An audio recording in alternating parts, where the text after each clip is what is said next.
Buenas tardes, mi nombre es Pablo Pérez, soy internista de la Unidad de Lípidos y Arteriosclerosis del Hospital Universitario Reina Sofía. Es un placer darles la bienvenida a esta webinar. Lo primero, quiero agradecer a la Junta Directiva de la SEA que nos permita disfrutar de este espacio al grupo de nutrición y estilo de vida. Y hoy contamos con dos magníficos ponentes. La primera es la doctora Juana Carretero. Ella es internista en el Hospital Universitario de Badajoz, además es presidenta de la Sociedad Española de Medicina Interna. Es una persona muy activa en el mundo de la diabetes y la obesidad, ha realizado numerosísimos estudios en este campo y, como yo siempre digo, una de sus grandes pasiones profesionales es la nutrición. Y hoy va a abordar un tema que yo creo que es un tema interesantísimo, que es la gran sindemia de nuestro siglo, que lleva por título Pasado, Presente y Futuro de la Obesidad. En segundo lugar, contamos con la presencia del doctor Francisco Gómez Delgado. También es internista de la Unidad de Riesgo Vascular del Hospital Universitario de Jaén. Va a abordar un tema que es interesante y que próximamente publicará un documento en la revista Current Opinion in Cardiology, que es un tema controvertido y sobre qué papel juegan los edulcorantes artificiales sobre la salud. ¿Son realmente buenos? ¿Son realmente malos? Y básicamente en su presentación va a intentar mostrarnos los mitos que existen en torno a este tema. Vamos a hacer las dos presentaciones de seguido y al final dispondremos de unos minutos para hacer la discusión. Como saben, desde este momento ya pueden ir planteándonos sus cuestiones y al final pues ya digo que se las trasladaré amablemente a nuestros invitados. Doctora Carretero, tiene la palabra. Muchas gracias.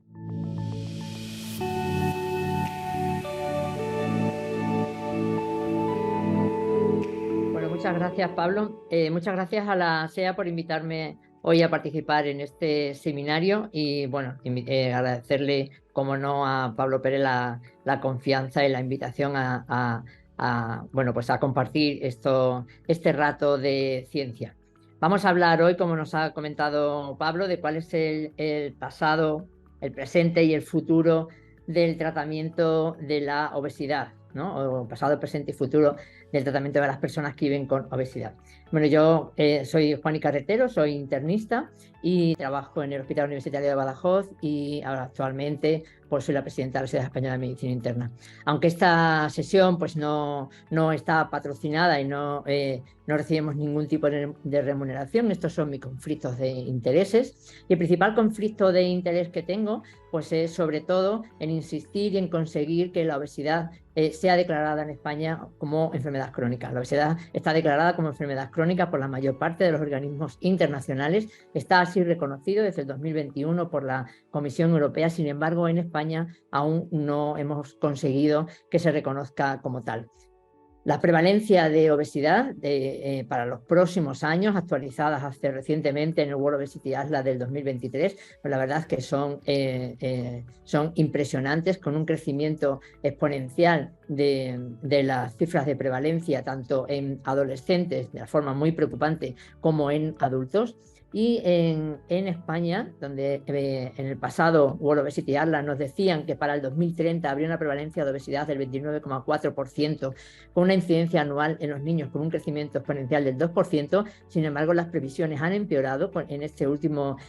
avance que nos han publicado, con una prevalencia para el 2035 de obesidad en los adultos en España que superará el 37% de la población, con una incidencia anual, un crecimiento anual exponencial en niños del 2,5%. Recuerden que un niño obeso será un adulto enfermo cuando sea adulto, con un impacto muy importante en el Producto Interior Bruto que superará el 2,4%. Creo que es importante insistir en el reconocimiento de esta patología como enfermedad crónica. Y lo que nos ha llevado a esto ha sido ese abandono que llevamos en los últimos años, abandono de los estilos de vida tradicionales, la tendencia a los estilos de vida cada vez más occidentalizados, a los tamaños grandes, a las porciones grandes, todo cuanto más grande y más rápido, mejor. Ese abandono de la dieta mediterránea y sobre todo esa falta o ausencia de ejercicio físico. Bueno, lo que nos ha traído hoy aquí es hablar del pasado, del presente y hablaremos del futuro. Es difícil diferenciar ahora mismo en lo que nos viene en los próximos meses del presente, lo que es presente, digamos, a cortísimo plazo, de lo que es futuro, pero por una cuestión de orden lo diferenciaríamos así. En el pasado, pues en el pasado seguíamos culpabilizando a las personas con obesidad, personas que viven con obesidad, y que esto era un problema suyo, un problema de que se comía mucho y uno se movía muy poco. Las personas seguían haciendo dietas completamente restrictivas, seguían pasando mucha hambre, de hecho incluso enfermaban por el hecho de pasar tanta hambre, para tener al final un efecto rebote que era mucho peor, o las dejaban en una condición mucho peor que de la que tenían inicialmente. Y siempre existía algún famoso que nos decía lo bien que le había ido con esas dietas restrictivas, todo el peso que habían perdido, y no nos decían cuánto peso habían ganado posteriormente, y teníamos que soportar esas imágenes en las revistas o luego ya en las redes sociales, donde nos decían el antes y el después de algo que a la vista es completamente es muy difícil de creerse. Hasta el 2014, porque a partir del 2015 hubo un antes y un después en el tratamiento de la obesidad. Los fármacos de los que disponíamos para el tratamiento de la obesidad fundamentalmente eran los Listat, que como ustedes saben es un fármaco aprobado para el tratamiento de la obesidad, que lo que hace es una inhibición de la lipasa pancreática y gástrica, con una pérdida de peso en torno a 3 kilos y medio. Y también tuvimos posteriormente, aproximadamente en el 2012, se comercializó el bupropion naltrexona, que permitía un poquito más de pérdida de peso, con muchos efectos secundarios, muchas contraindicaciones, y que finalmente actualmente no está comercializado en España. En el presente, llamémosle presente, llamemos hasta el inicio del 2023, en el presente la obesidad sigue infradiagnosticada, sigue infratratada. Solamente un 40% de las personas que viven con obesidad están diagnosticadas de obesidad, pero solamente un 20% reciben tratamiento específico para esa obesidad. Pero lo peor de todo, y lo que nos tiene que hacer pensar esto muy en serio, es que solamente el 1,4-1,5% de nosotros prescribimos esa medicación antiobesidad, y permanece infratratada en comparación con otras enfermedades también consideradas metabólicas, como por ejemplo la hipertensión. De hecho, la hipertensión, cuando se empezó a hablar de ella, también era un problema de la persona que vivía con hipertensión, un problema de que la persona comía mucha sal, hacía una dieta saludable, no se movía. Posteriormente fueron apareciendo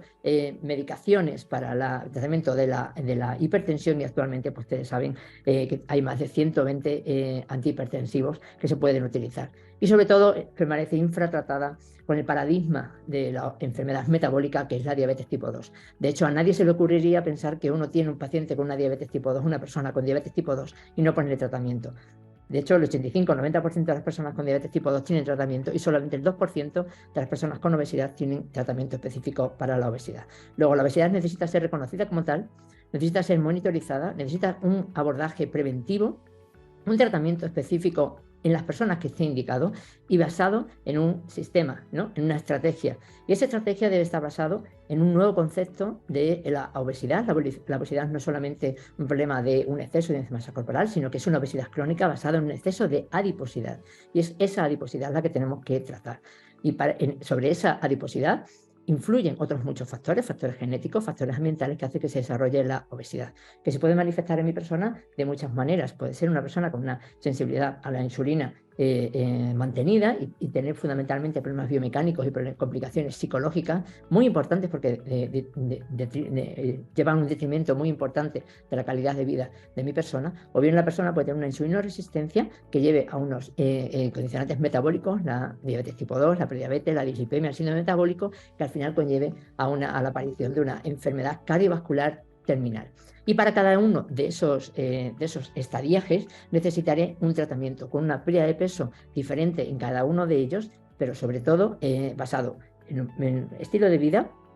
y en un tratamiento farmacológico cuando esté indicado. El escenario actual, las opciones terapéuticas que tenemos, pues es bastante prometedor, siempre basándola en la dieta, fármacos y ejercicio físico, y cirugía bariátrica. La dieta, bueno, pues actualmente tenemos que volver. ¿Se acuerdan ustedes de aquellas señoras que nos decían lo que había adelgazado? Pues ahora tenemos estas súper señoras, súper fantásticas, súper guapas siempre, delgadísimas, que te dicen lo que tienes que comer para estar delgado, y te dicen, bueno, pues este montón de test diferentes que te van a ayudar a adelgazar. Y al final uno se encuentra con la realidad en que cuando una persona normal, una persona que tiene un peso corporal determinado, no puede hacer una vida normal o habitual, porque todo está pensado para estas personas excesivamente delgadas o excesivamente sanas, entre comillas. Dentro de todas estas modas de la dieta, o todas estas formas de intentar que estas personas se adapten a una dieta saludable, pues uno de los últimos digamos, recursos que hemos tenido es volver a hablar del ayuno intermitente. El ayuno intermitente, que saben ustedes, puede ser simplemente basado en una restricción del tiempo, en el que uno come con un tiempo más prolongado de ayuno, o bien acompañar esa restricción del tiempo con una restricción calórica, o bien solamente hacer una restricción calórica. Bien, en este documento que les presento, pues se comparan, ¿no?, 3 tipos diferentes, ¿no? Tenemos un día que uno no come y otro día que se puede comer lo que uno quiera. 2 días a la semana donde hay una restricción calórica entre 500 y 1000 calorías, y 5 días donde hay la persona come normal, o bien solamente lo que entendemos, o lo que todos, digamos, tenemos más asimilado, lo que es en restricción en el tiempo, ¿no? Que se come, por ejemplo, de 8 a 4 de la tarde, y a partir de las 4 de la tarde ya no se ingiere ningún alimento. Bien, ¿qué tenemos, ¿no?, con estos diferentes tipos de ayuno intermitente? Pues tenemos que conseguimos un descenso en la ingesta calórica, dependiendo de cada uno de ellos, entre el 10 y el 30%,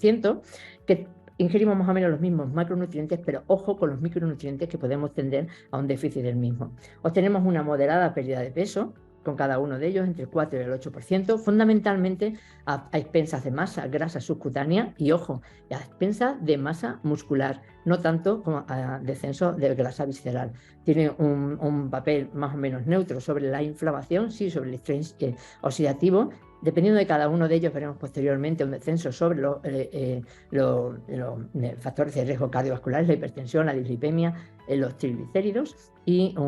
digamos, dependiendo también como cada uno de ellos, veremos luego sobre el control de la diabetes tipo 2. Bien, en este metaanálisis, que aborda sobre todo el tema del ayuno intermitente basado en restricción del tiempo, pues ven ustedes que sobre todo tenemos un discreto efecto sobre el peso corporal, un discreto efecto sobre la cantidad total de masa grasa, sin expresarse luego eso ni en el índice de masa corporal ni en el perímetro abdominal, y salvo un mejor control sobre el colesterol total, no tenía efecto sobre el resto del metabolismo lipídico. El año pasado también vimos, publicado en el New England, este estudio que comparaba el ayuno intermitente a base de una restricción calórica con o sin restricción en el tiempo, o solamente restricción calórica. Incluía 139 pacientes o personas con obesidad seguidos durante 12 meses, con una restricción calórica que venía estando entre 1.500 y 1.800 kilocalorías para hombres, 1.200 1.500 para las mujeres, con estos ítems: índice de masa corporal, grasa total y control de factores de riesgo cardiovasculares. Sobre un grupo de personas que ya los querría yo para mi consulta, con un índice de masa corporal en torno a 31, hablemos de una obesidad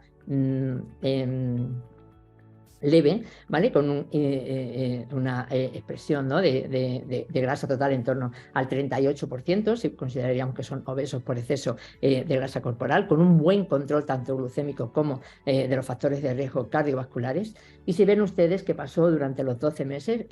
fundamentalmente vemos que no existía cambios o diferencias entre ambos dos tipos de ayuno intermitente a la hora, fundamentalmente, de cambios en el peso corporal, y al final, a los 12 meses, no se traducía en modificaciones importantes en los factores de riesgo cardiovascular, quizás más en los triglicéridos y en el control de la glucemia postprandial. ¿Para quién sí podríamos indicar el ayuno intermitente? Pues lo podríamos indicar en adolescentes con obesidad severa, en adultos con normopeso, sobrepeso o obesidad grado 1, decimos lo de normopeso más tirando a sobrepeso, obesidad grado 1, pacientes o personas con factores de riesgo cardiovasculares, hipertenso, dislipémico, con resistencia a la insulina, por los resultados que hemos visto en el estudio del New England, personas con prediabetes o con síndrome metabólico. No estaríamos nunca indicados para niños menores de 12 años, ni en adolescentes con normopeso, ni en situaciones de embarazo o lactancia, tampoco en personas que tengan trastornos del comportamiento alimentario, bajo peso, ni en personas mayores, fundamentalmente por la pérdida de masa muscular. ¿Qué consejos debemos dar a nuestras personas cuando van a comenzar este tipo de alimentación? Empezar de forma progresiva, 1 o 2 semanas, porque al principio aparece cefalea, quizá por esa situación de cetosis hay que tomar mucha más agua. Siempre manteniendo nuestras rutinas de ejercicio y de estilo de vida, comer mucha fruta, mucha verdura y cereales que pueden aumentar la ingesta de fibra y de micronutrientes que les decía que podíamos tender a un déficit. Asegurar una correcta ingesta proteica, hasta 50 gramos de proteína magra para prevenir el exceso de masa magra. Ojo con el déficit de nutrientes, fundamentalmente la vitamina B12 y la vitamina D. Ojo con los antihipertensivos, los hipolipemiantes o los antidiabéticos en las personas que son más sensibles y que tienen mejor control de esas patologías. Y siempre, como les digo, en un programa estructurado de cambio de estilo de vida y siempre pendientes de una transición a un régimen de mantenimiento de peso o un régimen híbrido. Sin perder de vista y teniendo siempre en cuenta que la mejor dieta que tenemos es este patrimonio de la humanidad que tenemos, que es la dieta mediterránea, que nuevamente este año 2023 ha sido declarada como la mejor dieta en el mundo. Y sin olvidar también que la silla mata, y mata mucho. El sedentarismo, la silla y la cama mata a más de 3 millones de personas en el mundo a causa del sedentarismo. Y que el ejercicio físico es bueno para todo. Es bueno para el sueño, es bueno para la testosterona, para el balance del cortisol, mejora el sueño, digamos, ustedes saben que el músculo esquelético es un órgano endocrino. El ejercicio físico, fundamentalmente el ejercicio físico de resistencia, hace que mejore la sensibilidad a la insulina. El ejercicio físico tiene balance o tiene efectos positivos a nivel de todo el organismo. Da igual el ejercicio físico que practiquemos, correr, hacer ejercicio de resistencia, subir escaleras, bailar, nadar, caminar. Tiene efectos beneficiosos, como les digo, para todo el organismo. Promueve la curación de las heridas, previene las infecciones y la invasión por gérmenes, mejora la respuesta inflamatoria y reduce la respuesta inflamatoria excesiva, mejora el estado inmune, previene el inicio de la progresión del cáncer y previene el envejecimiento. Por lo tanto, el ejercicio mejora esa palabra que está ahora tan de moda, que es la resiliencia, ¿no? La resiliencia homeostática del organismo. La regulación mejora y promueve la vida y la esperanza de vida, y promueve la reparación y el daño, la regeneración celular, sobre todo los daños a nivel del DNA, que como les digo, previene o promueve la aparición del cáncer y otras enfermedades inflamatorias. ¿Qué nos dice el Ministerio a la hora de cómo debemos recomendar el ejercicio físico a nuestros pacientes en la consulta? Pues el Ministerio, pues ya saben ustedes, con estas recomendaciones, pues entre 100 y 300 minutos de actividad física aeróbica moderada, entiéndanlo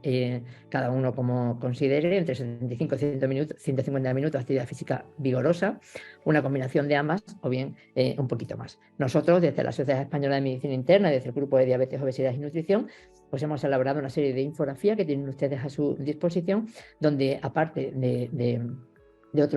desarrollar cómo debemos abordar, cómo debemos planificar el tratamiento de estas personas, pues sí que damos una propuesta semanal de ejercicio físico, fundamentalmente a base de ejercicios de resistencia la mayor parte de los días, y combinado con ejercicios cardiovasculares o ejercicio aeróbico.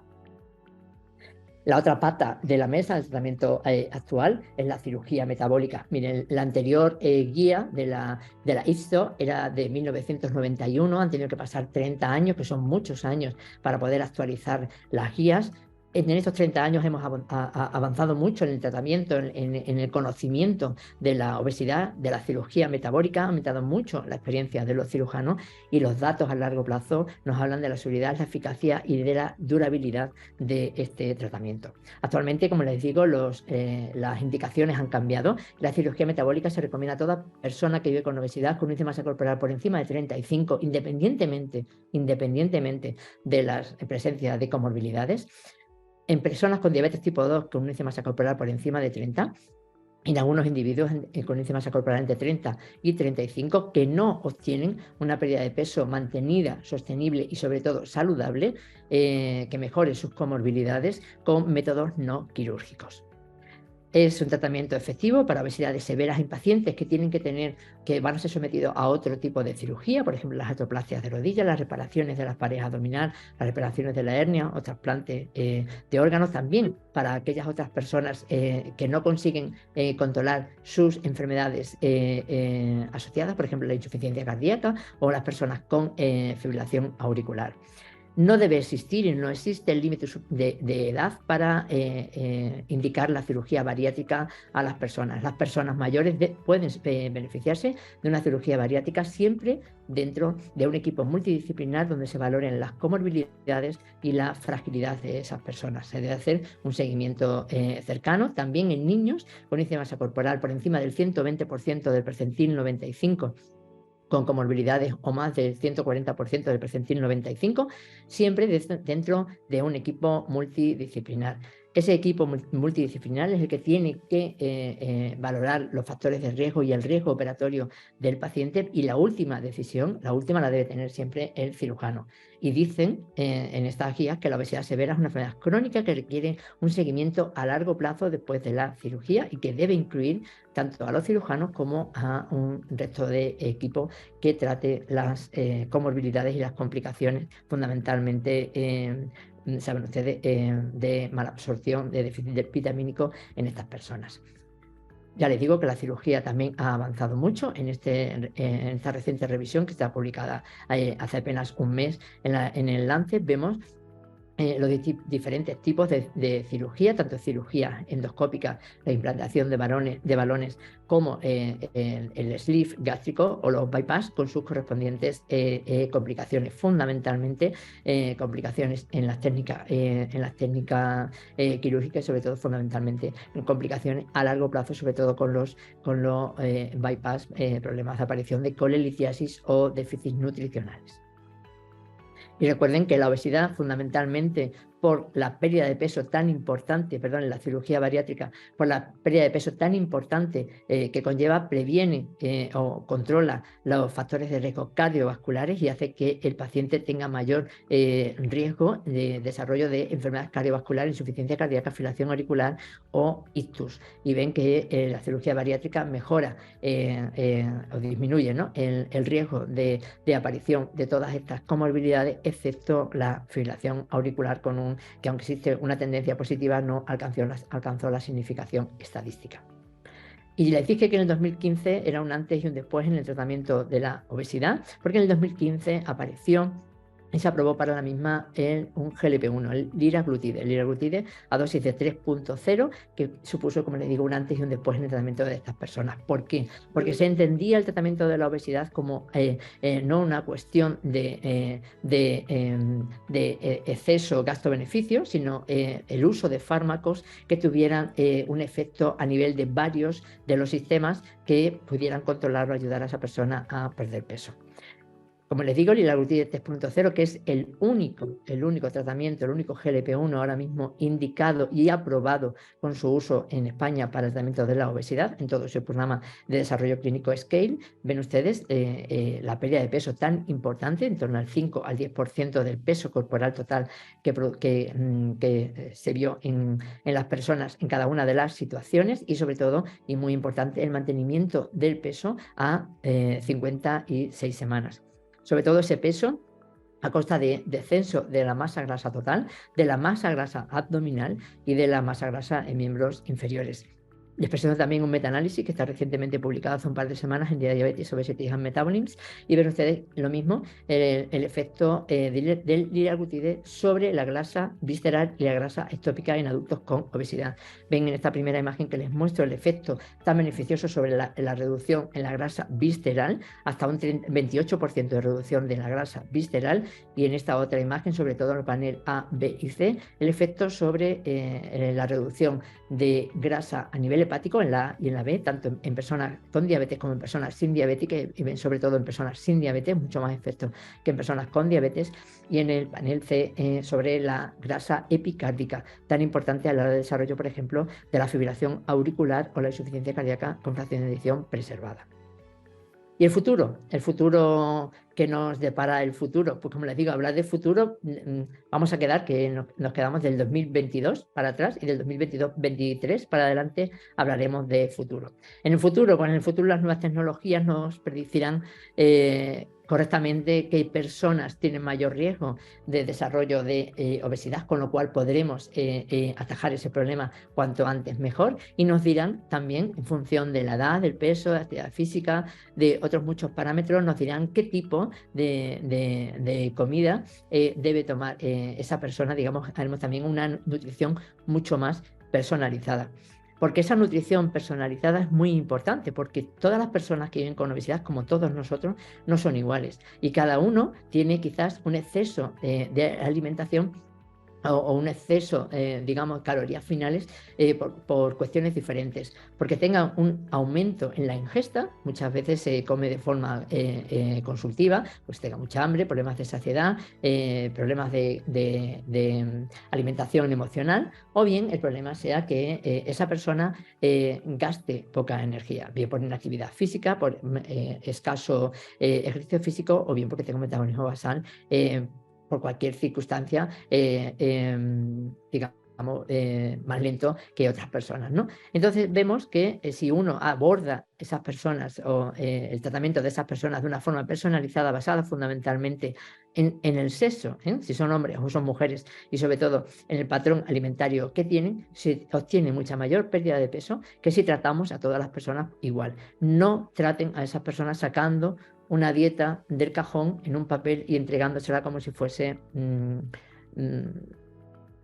la receta de cualquier otra cosa. Hay que preguntar qué tipo de alimentación tiene esa persona, hacer una encuesta nutricional e intentar adaptar esa nueva forma de comer a sus necesidades.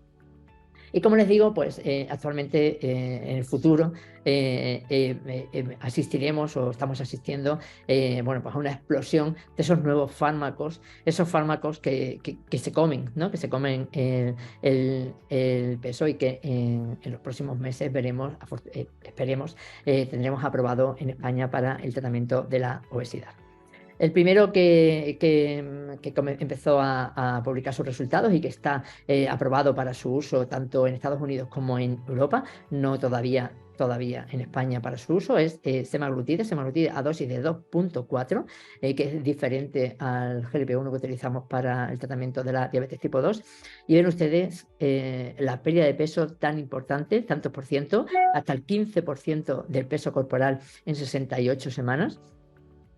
Fundamentalmente también a expensa de masa grasa, con una mejoría importante en los factores de riesgo cardiovasculares, tanto en la glucemia como en el metabolismo lipídico. Y lo que es más importante, es pérdida de peso mantenida a 104 semanas, que es uno de los problemas que hemos tenido siempre a la hora de tratar a las personas que viven con obesidad, en la adherencia o el mantenimiento de ese peso perdido a largo plazo. Y peso perdido que se mantiene, que es peso perdido a costa de masa grasa, y que se mantiene durante todo ese tiempo el peso perdido a costa de masa grasa. ¿Y qué significa eso para las personas que viven con obesidad? Pues si conseguimos que esas personas mantengan durante 2 años entre un 10 y un 20% del peso perdido, conseguiremos prevenir la aparición de diabetes, mejorar sobre todo su funcionalidad física. Ya les dije, esas comorbilidades no metabólicas que limitan y mucho la vida de las personas que viven con obesidad. Conseguiremos controlar la glucemia, los factores de riesgo cardiovasculares, prácticamente que desaparezca la apnea del sueño, que remita la diabetes tipo 2 y mantener a raya esa nueva pandemia que es el hígado graso no alcohólico o la enfermedad metabólica hepática.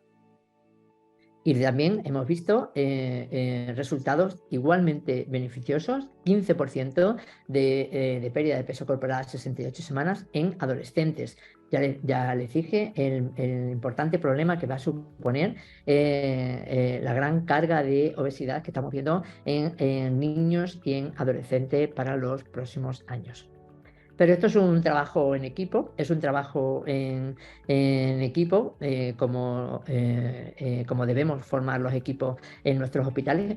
trabajos multidisciplinares. Pues igual el tratamiento debe ser en equipo, y la tendencia es a utilizar fármacos que actúen a varios niveles o en varios sistemas, que consigan en un coagonismo y mejoren,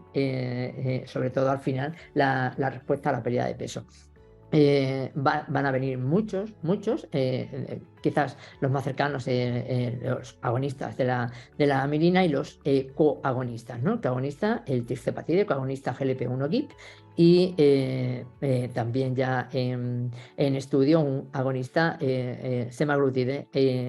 agonista de la amilina. Y como les digo, el tirzepatide, que será el siguiente después del semaglutide 2.4 en aparecer, con una acción a nivel tanto del GLP-1 como el receptor del GIP, con mecanismos de acción que son que se complementan, con lo cual mejora al final la pérdida de peso. Bien, a través del GLP-1, con descenso de vaciamiento gástrico, la ingesta de comida, un aumento de la saciedad, mejora la resistencia a la insulina en la pérdida de peso. Y con el HIP pues conseguimos un aumento de las adiponectinas antiinflamatorias y la expresión de los ácidos grasos de los aminoácidos, perdón, en ese tejido graso, mejora la respuesta metabólica y contribuye a una mayor pérdida de peso. Los datos que se presentaron el año pasado en el Congreso Americano de Diabetes en Nueva Orleans fueron espectaculares. En los que pudimos asistir en directo a aquellos datos, pues fue una pasada con pérdidas de peso que superaban el 20% del peso corporal, hasta el 25% del peso corporal con dosis altas, pérdida de peso que se mantenía a bastante largo plazo, y pérdida de peso que era también a costa del porcentaje de masa grasa corporal. De hecho, nos comentaban en la presentación que las personas que habían participado en los ensayos clínicos en el Surmont 1 comentaban que había sido tan fácil perder peso como en su momento lo fue ganarlo. Pues saben ustedes que hablábamos al principio de la dificultad de mantener esa pérdida de peso, pues lo fácil que es reganar ese peso corporal. Ahora en la ADA este año presentarán los resultados del Surmont 2 y bueno, pues estamos expectantes por verlo y sobre todo por que esté disponible para su uso y poder mejorarles a nuestros pacientes. Este también es una revisión sobre esas nuevas terapias que tenemos para el abordaje de la obesidad, siempre, como les digo, basado en actividad física y en una dieta hipocalórica, y vemos sobre todo, si vemos en las personas sin diabetes, liraglutide 3.0, pero sobre todo el efecto diferenciador, nada que ver con lo anterior, tanto de semaglutide 2.4 como tirzepatide en dosis progresivas, prácticamente sin diferencias entre cada uno de ellos. En adultos que perdieron más de un 10% del peso, y en adultos con diabetes vemos solamente tirzepatide, no semaglutide 2.4, porque saben ustedes que tirzepatide tiene las mismas dosis tanto para diabetes como para obesidad.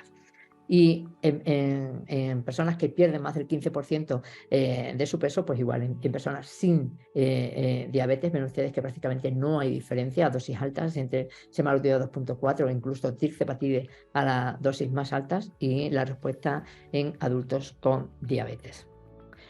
Ha costado mucho, ha sido un trabajo muy tortuoso, pero bueno, creemos que lo que está por venir es muy importante y es muy prometedor y será muy bueno para las personas que viven con obesidad. Como les digo, pues coagonistas, semaglutide, que hace nada, la semana pasada, veíamos que en fase 2 el semaglutide oral a dosis de 25-30 miligramos al día conseguía pérdidas de peso similares a las que se consiguen con semaglutide 2.4, que son, que saben, semaglutide oral es el primer GLP-1 que se puede administrar oral diariamente. Los análogos de la amilina, y luego también pues esos fármacos como el bimagrumab, que lo que harán será que favorezcan la expresión de la masa muscular y favorezcan la pérdida de peso, pero o previniendo ese descenso de masa muscular. Al contrario, lo que harán será aumentar esa masa muscular. Como muestra un botón pequeñito, hoy voy terminando, el cagrilintide, que aún no está comercializado, está todavía en fase 2, y ya ha habido un metaanálisis de los estudios que están publicados, El canglitide, pues nuevamente, al igual que el resto de los fármacos, actúan en varios niveles. Disminuye el vaciamiento gástrico vía leptina, se libera, ¿no?, de la mielina a nivel de la célula beta pancreática, inhibiendo la secreción postprandial de glucagón, y tiene un efecto anorexígeno, actuando a nivel de los núcleos hipotalámicos de control del apetito, de control de la ingesta calórica. Ven resultados de cagrilitide solo en comparación con liraglutide 3.0, con pérdidas de peso en torno al 8-10%, pero ven nuevamente los resultados de cagrilitide con semaglutide 2.4, con pérdidas de peso superiores al 15-20% del peso corporal. Nuevamente resultados muy prometedores y muy esperanzantes para estas personas que viven con obesidad.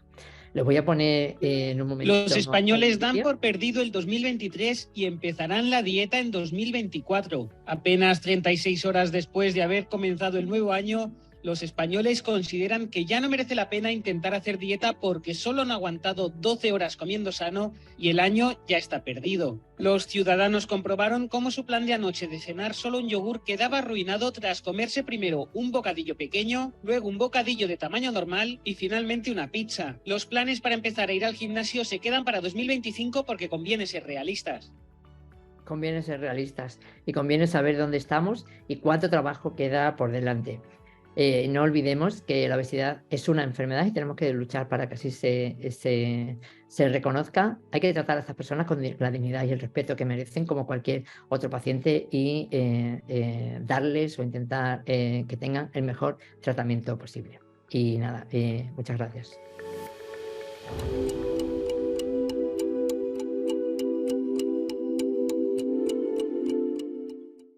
Muchas gracias, doctora Carretero, por su magnífica presentación. Como les comentaba anteriormente, cualquier cuestión que nos quieran trasladar, en el chat de preguntas y respuestas estaremos encantados al final de la sesión de responderla. Y tiene la palabra el doctor Gómez Delgado.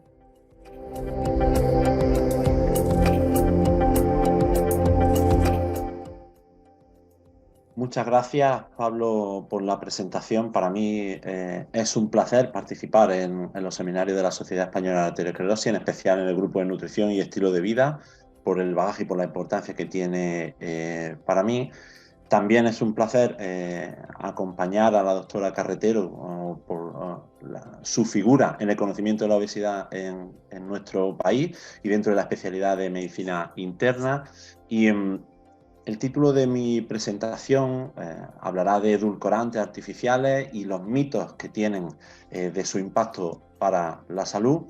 Antes de nada, presentarme, como ha dicho el doctor Pérez Martínez. Yo soy el doctor Gómez Delgado, de la Unidad de Riesgo Vascular del Hospital Universitario de Jaén. Y como digo, en este seminario analizaremos y desglosaremos, por un lado, las distintas evidencias que existen en edulcorantes artificiales, tanto calóricos como no calóricos, su papel en la obesidad, en el riesgo de desarrollar diabetes, síndrome metabólico, en la aparición de enfermedades crónicas y, en definitiva, el impacto que tienen sobre nuestra salud. Comenzando por los edulcorantes artificiales azucarados o calóricos, pasamos muy por encima, ya lo ha comentado la doctora Carretero, la obesidad constituye una auténtica pandemia que, como dicen los datos del World Obesity Atlas del año 2022, su prevalencia aumenta de forma exponencial y se prevé que para 2030 pues ya alcance el 20% de la población mundial. Y este fenómeno, en este fenómeno, la modificación de nuestros hábitos dietéticos en las últimas 3 décadas, con un incremento cada vez mayor de alimentos procesados y ultraprocesados y ricos en azúcares, como ven tanto en la imagen de abajo como en la gráfica de la derecha, pues generan un impacto directo en este aumento de la prevalencia de obesidad en nuestro país. Y la fuente fundamental de estos azúcares que consumimos, tal y como establece el informe Departamento de Agricultura de Estados Unidos, proviene del consumo de bebidas azucaradas, principalmente con un 24%, como pueden ver en la imagen de la izquierda, y sobre todo refrescos seguidos de bollería industrial, como pueden ver en la imagen. De este modo, tal y como vemos, el denominador común de la mayor parte de la evidencia científica que veremos a lo largo de la presentación, pues analiza el papel de este tipo de alimentos sobre nuestra salud cardiometabólica. Centrándonos un poco más en el tema, vemos como los edulcorantes artificiales o industriales, como podríamos denominarlo en castellano, se dividen por un lado, como ven en la imagen de la derecha, en calóricos, azúcares modificados como el caramelo, el jarabe de fructosa, o los polialcoholes, que en algunas clasificaciones se consideran como dietéticos, o en contra tenemos los edulcorantes artificiales no calóricos o dietéticos, como son el aspartamo, la sucralosa y la sacarina, entre otros. Pues bien, el consumo de estos alimentos, como vemos, con un alto contenido calórico proporcionado a través de estos azúcares modificados, favorece un aumento de peso corroborado por múltiples estudios y por metaanálisis de estos estudios epidemiológicos que muestran, como vemos en la imagen de la derecha, cómo el consumo de bebidas azucaradas incrementa hasta en un 20% el riesgo de padecer obesidad. Esto conlleva a la activación, o este incremento ponderal conlleva una activación de los diferentes procesos fisiopatológicos que desencadenan lo que conocemos con el nombre de síndrome metabólico, con alteraciones, como ven en la imagen de la izquierda, en el metabolismo lipídico, glucémico, con el desarrollo de diabetes, y que se relacionan con todos estos procesos crónicos que conocemos, como son la aterosclerosis y el hígado graso no alcohólico, entre otros. Y entre ellos, pues lógicamente, este incremento ponderal derivado de este consumo excesivo de edulcorantes artificiales calóricos hace que aumentemos nuestro riesgo de desarrollar diabetes y tal. Y como muestran algunos metaanálisis, ven incrementado este riesgo hasta en un 26% en aquellos individuos que consumen más de una ración de este alimento al día, fundamentalmente, como hemos dicho, de bebidas azucaradas y que se corresponden con 250 mililitros aproximadamente, para que se hagan una idea, ¿no?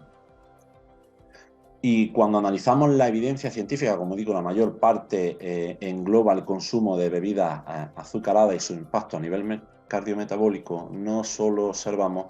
cómo su consumo se asocia con un mayor riesgo de diabetes mellitus, sino que consecuentemente, derivado de esto, hay una mayor incidencia en los procesos patológicos que asocian, como son la enfermedad cardiovascular.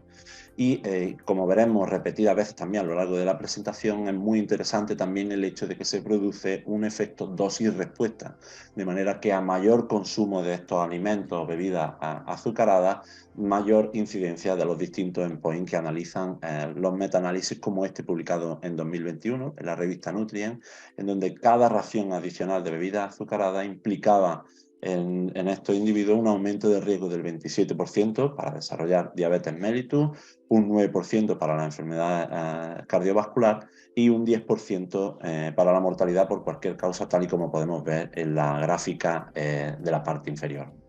En este caso, como hemos dicho, hallaron relaciones lineales entre el consumo de bebidas azucaradas, la diabetes y la enfermedad cardiovascular, pero no así con respecto a la mortalidad por cualquier causa. Y en este fenómeno que vemos ya en metaanálisis recientes se sigue corroborando a día de hoy con evidencias posteriores, como en este otro metaanálisis, interesante porque analiza la contribución relativa de la bebida azucarada al riesgo de enfermedad cardiovascular, y para ello analiza la ingesta, por un lado, de azúcares añadidos en los alimentos y de bebidas azucaradas en diferentes estudios de cohorte prospectivo. Por un lado, los autores observan cómo consumir más de un 15% de la ingesta energética diaria de estos azúcares o edulcorantes artificiales calóricos se asocia positivamente con el desarrollo de eventos cardiovasculares de hasta un 8% de incremento de riesgo, con la enfermedad coronaria hasta en un 22%, como pueden ver en la imagen de la derecha. Por otro lado, analizan el consumo de bebidas azucaradas y ven cómo más de una ración diaria muestra un riesgo incrementado del 17% de enfermedad cardiovascular total y coronaria, un 13% de riesgo de ictus y hasta un 21% de mortalidad por dichos eventos cardiovasculares. Por lo tanto, estos autores, como vemos en este metaanálisis, concluyen que aquellas dietas que contengan más de un 15% de estos azúcares o más de una reacción diaria de bebidas azucaradas, pues se asocia directamente con el desarrollo de eventos cardiovasculares. Y en esta misma línea, múltiples metaanálisis también muy recientes, de 2021-2022, corroboran cómo el consumo de estas bebidas azucaradas asocian un mayor riesgo de eventos cardiovasculares y de una mortalidad asociada a estos eventos. Incluso,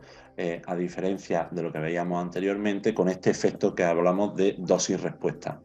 En la imagen de la derecha se muestra un incremento de riesgo significativo entre un mayor consumo de bebidas azucaradas y el riesgo de muerte por cualquier causa y por enfermedad cardiovascular, y no así con respecto a la incidencia de neoplasia. Y en este sentido es verdad que existe un poco más de oscuridad porque existen pocas evidencias y sin asociaciones significativas sobre la relación entre el consumo de bebidas azucaradas y el riesgo de cáncer. Varias revisiones especulan por la posible relación entre el consumo de bebidas azucaradas y el cáncer a través de la obesidad y de las alteraciones fisiopatológicas que generan, como a nivel hormonal, sobre la inflamación, el estrés oxidativo, y apuntando a la posibilidad de que el consumo de estas bebidas azucaradas, como ven en el sumario de la izquierda, implique un mayor riesgo de cánceres relacionados con la obesidad, como son el cáncer de mama y el cáncer de próstata, aludiendo a los resultados del metaanálisis que ven representado en la derecha, publicado en el año 2021, que incluía 27 estudios observacionales en donde el consumo elevado de estas bebidas azucaradas, recordemos, más de una ración al día, aumentaban el riesgo de cáncer de mama y de próstata en un 14 y en un 18% respectivamente, sin resultados significativos en otro tipo de neoplasia, como por ejemplo las colorectales. Y estos efectos sobre la salud derivados del consumo de estas bebidas azucaradas se producen por varios mecanismos fisiopatológicos. Por un lado, una reducción compensatoria o alteraciones en esta compensación a nivel cerebral por la ingesta de estos alimentos y de estas bebidas azucaradas, con una mayor, que determinan una mayor ingesta calórica y por tanto un mayor aumento de peso. Por otro lado, la absorción muy acelerada de este tipo de nutrientes hace que aumente los niveles de glucemia en sangre, y esto genera una hiperinsulinemia para contrarrestar este aumento de glucosa, y se generan, junto con la obesidad y el aumento ponderal, distintos fenómenos fisiopatológicos que dan lugar a lo que conocemos con insulinoresistencia y el desarrollo de diabetes. Y por otro lado, pues tenemos el incremento en la síntesis de ácido úrico, la lipogénesis a nivel hepática, favoreciendo el acúmulo y el incremento de la grasa visceral. Veíamos algunos datos en la presentación previa, y determina la aparición de la enfermedad de hígado graso como mayor exponente de todas estas alteraciones metabólicas relacionadas con el consumo de bebidas azucaradas. Por todo ello, la Organización Mundial de la Salud, en su sumario para el consumo de azúcares en adultos y en niños, establece reducir al mínimo el consumo, lógicamente, de estos azúcares en todas las etapas de la vida, y especialmente reducir este porcentaje por debajo del 5%, siendo óptimo si este consumo no supera el 5%. Pasada la primera parte de edulcorantes artificiales calóricos, hablamos ahora de los edulcorantes artificiales dietéticos o no calóricos, y en este apartado lo analizaremos, como vemos en la imagen que les presento. Se dividen en dos grupos. Por un lado, edulcorantes de alta intensidad, y se denominan de alta intensidad porque incrementan el sabor dulce en comparación con la sacarosa, que es el gold estándar sobre el que se comparan estos edulcorantes dietéticos. Pueden observar cómo potencian el sabor entre 200 y hasta 20.000 veces comparado, como digo, con la sacarosa, y en ellos tenemos pues el aspartamo, la sacarina, la sucralosa, con un uso claramente en la producción de alimentos procesados a nivel industrial, y entre ellos los refrescos y las bebidas dietéticas. Por otro lado, aunque como hemos dicho al principio de la presentación, se consideran en algunas clasificaciones calóricos, este aporte calórico mínimo que tienen los polialcoholes, como el sorbitol o eritritol, que hablaremos más adelante, pues hace que también se consideren edulcorantes artificiales dietéticos. Y si tenemos que hablar de edulcorantes dietéticos, existen evidencias que muestran cómo su consumo, y en especial cuando sustituyen a estos edulcorantes calóricos o a estos azúcares de la dieta, favorecen una pérdida de peso, y eso constituye pues, prácticamente una creencia bastante extendida entre nuestros pacientes y en la población general. Pero si atendemos a la evidencia de estos edulcorantes dietéticos, es imprescindible que analicemos distintos metaanálisis, ¿no?, que suponen la mayor evidencia científica que podemos tener en medicina, y entre ellos, pues, en relación a este tema, este metaanálisis publicado el año pasado y promovido por la Organización Mundial de la Salud, que indaga sobre los efectos de estos componentes sobre nuestro cardiometabolismo. En relación a los parámetros antropométricos, como ven en la imagen de la derecha, es verdad que muchos trabajos muestran este beneficio derivado de su consumo, sobre todo cuando sustituimos los azúcares de la dieta por estos edulcorantes dietéticos, pero vemos cómo el análisis conjunto de las distintas evidencias no muestran claros resultados significativos en el resto de parámetros antropométricos. Y si analizamos estos ensayos clínicos de una forma pormenorizada, dentro de este metaanálisis vemos cómo hay una falta de linealidad en la pérdida ponderal de estos edulcorantes dietéticos, por ejemplo, no siendo uniforme, como ven en la imagen de la izquierda, en relación al índice de masa corporal de los pacientes. De igual forma, y esto es verdad que lo acabamos de mencionar, y en consonancia con otros metaanálisis y estudios de investigación, el único beneficio que parecen presentar estos edulcorantes y estas bebidas dietéticas en la pérdida de peso se muestran cuando las sustituimos por el azúcar de la dieta, tal y como vemos en esta diapositiva en la imagen de la derecha.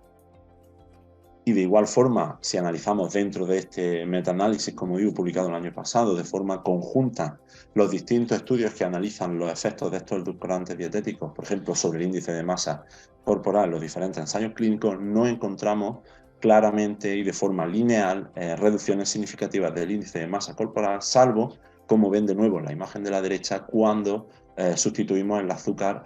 por estos edulcorantes dietéticos, tal y como muestra este análisis por comparadores. Y de igual forma, si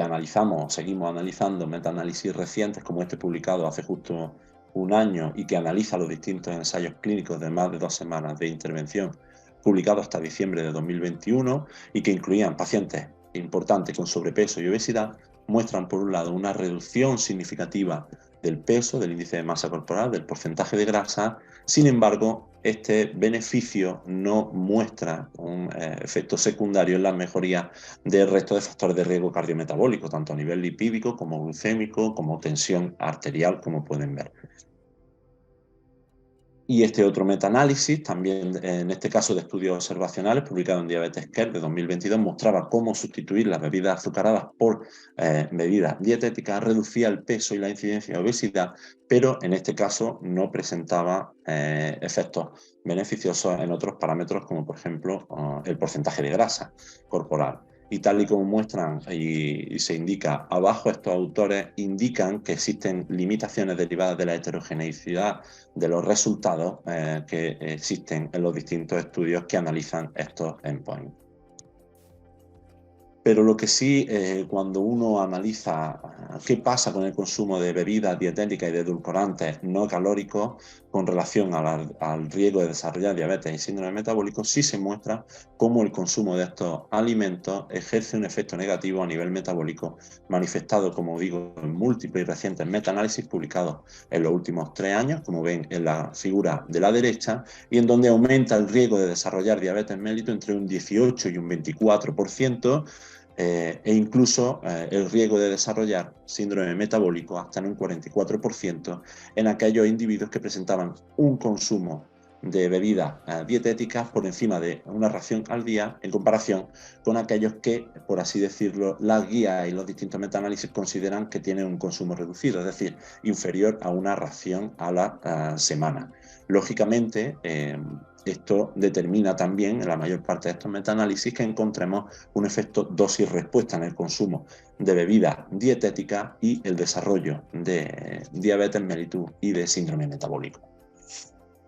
Y ustedes se preguntarán, ¿cómo es posible que un alimento que reduce el aporte calórico y que nos ayuda a perder peso puede tener estos efectos cardiometabólicos tan negativos, pues la clave está en la estimulación por parte de estos edulcorantes dietéticos en una familia de receptores, los receptores T1R, que tiene 3 isoformas y que se encargan de sensar el sabor dulce, induciendo una respuesta a nivel neuroendocrino, como ven en la figura representada, con alteraciones en la regulación de los mecanismos de saciedad que favorecen per se una mayor ingesta calórica, debido a que esta potenciación del sabor dulce no se ve, lógicamente, acompañada por una ingesta calórica correspondiente. Esto a su vez genera distintos mecanismos neurohormonales que a nivel, por ejemplo, pancreático, generan una elevada secreción de insulina con todas las alteraciones que esto conlleva. Y no menos desdeñables son cómo estos edulcorantes dietéticos interfieren también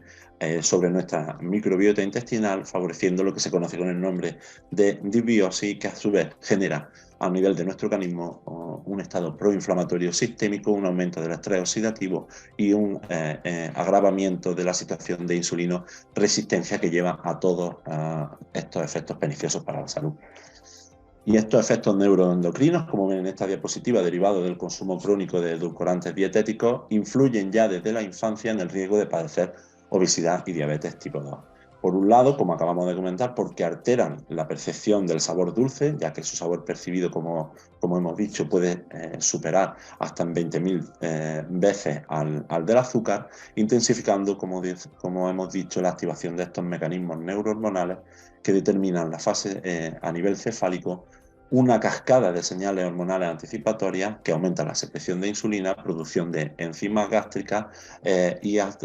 inicio de la señalización de la saciedad. Sin embargo, como hemos dicho, esta activación no se acompaña de una ingesta calórica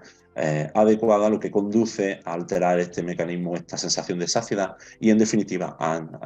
y de forma final, a un incremento en el consumo calórico. Por otro lado, la digestión de estos edulcorantes dietéticos, también lo hemos dicho, por nuestra microbiota intestinal induce aumento de ácidos grasos de cadena corta a nivel intestinal, como el butirato, que altera la homeostasis de la glucosa y que favorece la disfunción endocrina pancreática. También esta secreción exagerada de insulina también,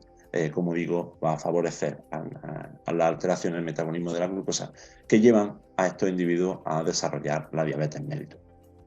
Y cabe esperar, como ven en la siguiente diapositiva, que este efecto negativo de los edulcorantes dietéticos a nivel metabólico nos traduzca un mayor riesgo de enfermedad cardiovascular, con evidencias también que se proporcionan por múltiples metaanálisis de los últimos 3 años y que ya mencionamos previamente en el apartado de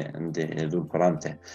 calóricos, y que muestran cómo, por un lado, la ingesta de bebidas dietéticas concretamente, y de nuevo, más de una ración al día, se asocia con un incremento del riesgo de enfermedad cardiovascular y de ictus, y en este caso no encuentran incrementos significativos de riesgo de eventos coronarios. Un dato curioso, porque si analizamos este otro metaanálisis que hemos mencionado de Ríos-Leibrat de 2022, encuentran, como ven representado a la derecha, el consumo de estas bebidas dietéticas incrementan, como decimos, el riesgo de enfermedad cardiovascular en un 32%, el de ictus en un 19%, y no tiene resultados significativos en los eventos coronarios.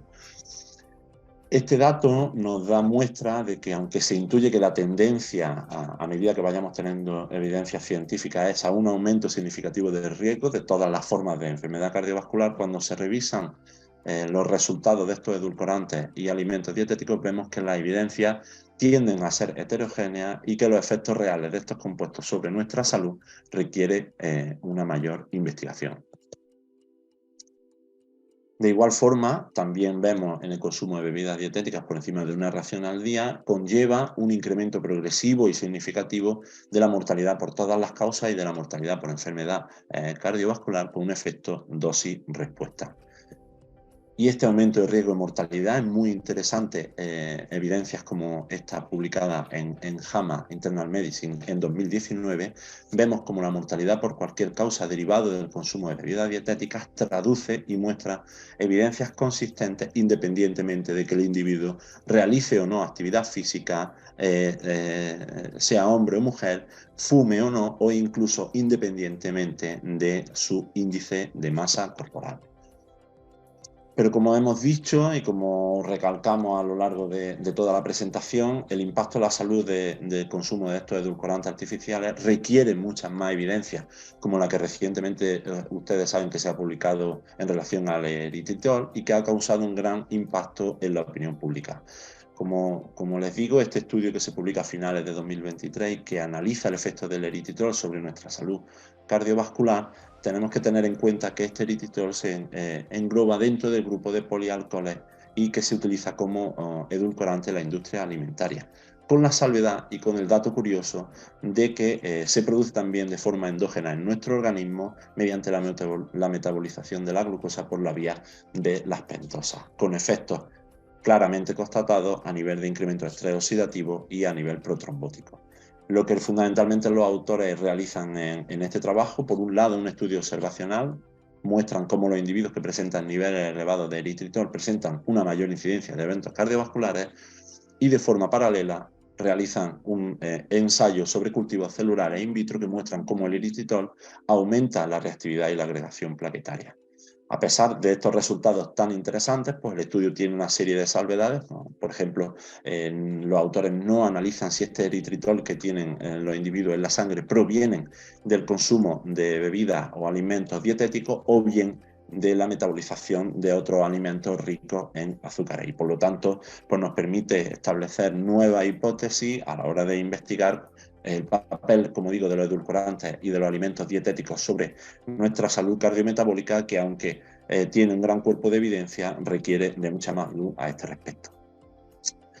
Y de esta forma, las ventajas que a priori podemos tener con estos edulcorantes dietéticos y que, como hemos dicho, derivan fundamentalmente de la reducción del aporte calórico, se ve contrarrestada, como ven en esta figura, por sus efectos negativos a nivel cardiometabólico, tal y como hemos descrito, aumentando el riesgo de desarrollar diabetes, con una mayor incidencia de eventos cardiovasculares e incluso de mortalidad derivada de su consumo.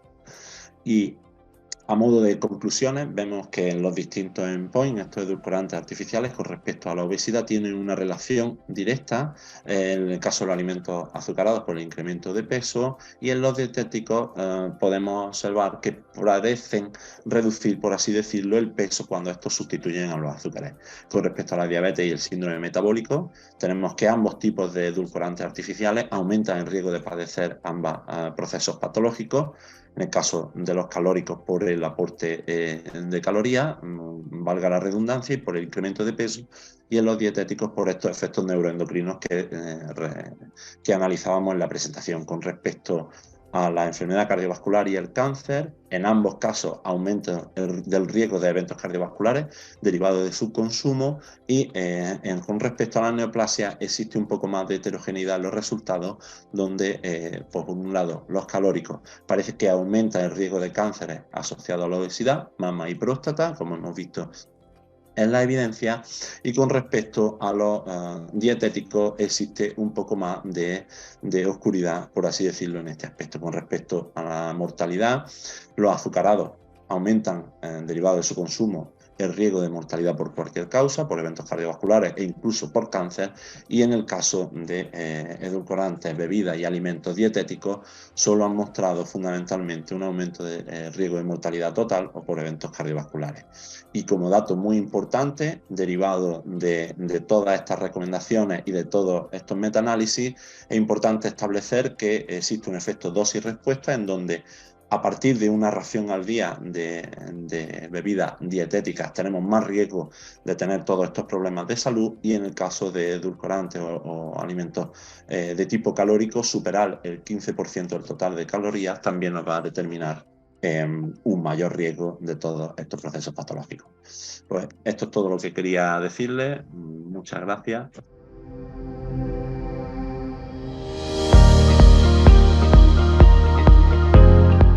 Nos ha puesto mucha claridad, sobre todo en algún aspecto que es interesante, como la utilización de los edulcorantes artificiales no calóricos. Y muy brevemente, en un par de minutos, les voy a pedir que nos respondan a algunas cuestiones que nos plantea la audiencia. A la doctora Carretero nos comentan que ha presentado un New England en el cual la restricción calórica intermitente no fue superior a la continua. Si nos podría dibujar ¿en qué escenario o en qué perfil de pacientes se podría recomendar el ayuno intermitente con las evidencias limitadas que tenemos en la actualidad? Con la evidencia tan limitada que tenemos, porque tenemos fundamentalmente el problema es el problema de la adherencia de las personas, yo lo recomendaría para personas con sobrepeso, fundamentalmente personas con obesidad grado 1, pero con índice de masa corporal 30-32, y con un exceso, con un perímetro abdominal importante, personas con factores de riesgo, hipertensión, diabetes, prediabetes. Pero no lo indicaría nunca en personas con índice de masa corporal por encima de 35, por encima de 40, porque hemos visto que la pérdida de peso no es mucho más importante y además la adherencia no es buena para esas personas. Muchas gracias. Doctor Gómez, comentan, ¿se pueden consumir edulcorantes artificiales durante el embarazo? ¿Tienen algún efecto sobre la salud materna o fetal? ¿Tenemos alguna evidencia sobre ello? Es verdad que a ese respecto, el consumo de edulcorantes artificiales, tenemos muy poca evidencia y es verdad que tenemos muy poco recorrido con este tipo de alimentos y estudios observacionales que generan o que necesitan un periodo de seguimiento mucho más largo, pero sí es verdad que ya existen trabajos que el consumo durante el embarazo aumenta el riesgo de diabetes gestacional, lo hemos visto con todas estas alteraciones neuroendocrinas que producen a nivel de la madre, y existen, como digo, muy pocos estudios, pero muy interesantes, publicados en los últimos 2 años, en donde sí, en recién nacidos, donde la madre ha consumido más de una ración al día de estas bebidas dietéticas, pues tienen un mayor índice de masa corporal. Son estudios que lo analizan de forma muy básica, porque ven estudios de metabolómica en la orina, análisis de las heces, y ven cómo la microbiota intestinal ya de estos niños, de estos lactantes, se modifican si la madre ha consumido este tipo de alimentos. Por lo tanto, habrá que ver en un largo recorrido si tienen otro impacto para la salud, pero sí, con el tema de la diabetes gestacional y del índice de masa corporal y de la obesidad. Desde Lugo, el doctor José Luis Díaz nos plantea edulcorantes no calóricos sin mayor riesgo de ictus. ¿Alguna hipótesis? Pues realmente existen algunos trabajos donde se ven que estos edulcorantes artificiales influyen sobre el metabolismo calcio-fósforo, pero realmente son también estudios in vitro, son estudios muy moleculares, muy básicos, que no están prácticamente trasladados a la clínica. Yo creo que realmente que solo aparezcan en el tema del ictus no está claramente aclarado por qué mecanismo fisiopatológico. Yo creo que realmente acabarán por aumentar el riesgo de la enfermedad cardiovascular en todas sus variantes, ¿no? Pero fundamentalmente existen algunos trabajos que hablan de eso, ¿no? De alteraciones en el metabolismo calcio-fósforo y que alteran la pared arterial, pero claro, lógicamente la coronaria es exactamente igual que la arteria cerebral, ¿no? Vale, gracias. Doctora Carretero, una pregunta complicada. Estamos en la antesala de la aparición de fármacos que son mucho más potentes que los que tenemos en la actualidad para tratar la obesidad. ¿Qué perfil de pacientes consideraría indicada la financiación de estos tratamientos? Sin pretender entrar en conflicto y en polémica, porque tú sabes que es muy polémico, tenemos claro que no podemos, ojalá pudiéramos financiarles el fármaco a todas las personas que viven con obesidad, pero eso sabemos que no va a ser posible y tenemos que intentar llegar a un acuerdo de mínimos con las autoridades. Yo lo indicaría para personas con índice de masa corporal por encima de 40, con al menos 2 comorbilidades severas, comorbilidades finales, llamémosle una enfermedad metabólica hepática ya en un estadio de fibrosis con un FIS mayor de 3, 4, o bien una insuficiencia cardíaca, una fibrilación auricular, una apnea del sueño, o personas también que sea necesario intervenirlas, que necesiten una intervención quirúrgica y necesiten perder peso en poco tiempo, ¿no? Para personas que necesiten una prótesis de cadera, una prótesis de rodilla, sobre todo esas personas, yo las tengo en mi consulta, que necesitan someterse a una cirugía de reparación abdominal, y necesitan perder el peso porque, claro, la complicación de ventilaciones e encarcelaciones de esas hernias son grandes para ese perfil de pacientes. Lo que no indicaría o lo que no sería como abogar a NICE por mantener el tratamiento durante un tiempo y luego suspenderlo. Si el paciente o la persona no se adhiere y no pierde peso, sí, pero ponerlo 2 años para luego quitarlo, creo que deben ser tratamientos crónicos y que no se deben suspender. Pero sí que dibujaría ese perfil de pacientes. Hice masa corporal por encima de 40 con al menos 2 comorbilidades. Y última pregunta, con respuesta muy corta: ¿por qué es importante medir o prevenir la pérdida de masa muscular con los tratamientos? Doctora Carretero. Es importante porque vemos que la mayor parte de nuestras personas con obesidad, sobre todo personas mayores, tienen una obesidad sarcopénica. Si hacemos un análisis de composición corporal, una ecomuscular, vemos que tienen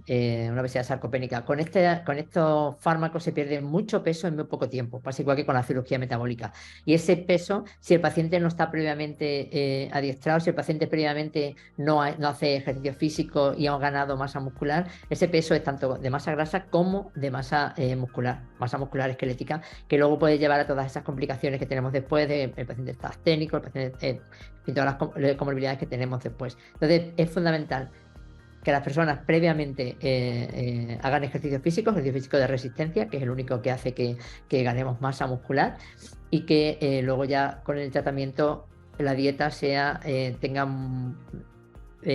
mucho contenido en proteínas de alta calidad biológica. Pues nada, muchísimas gracias. No hemos pasado unos minutos, pero yo creo que merecía la pena esta discusión. Darle las gracias, doctor Gómez, doctora Carretero, por sus fantásticas presentaciones. Por supuesto, también agradecer a todas las personas que nos han acompañado esta tarde. Y bueno, nos emparamos al próximo seminario de la SEA. Muchas gracias y buenas tardes.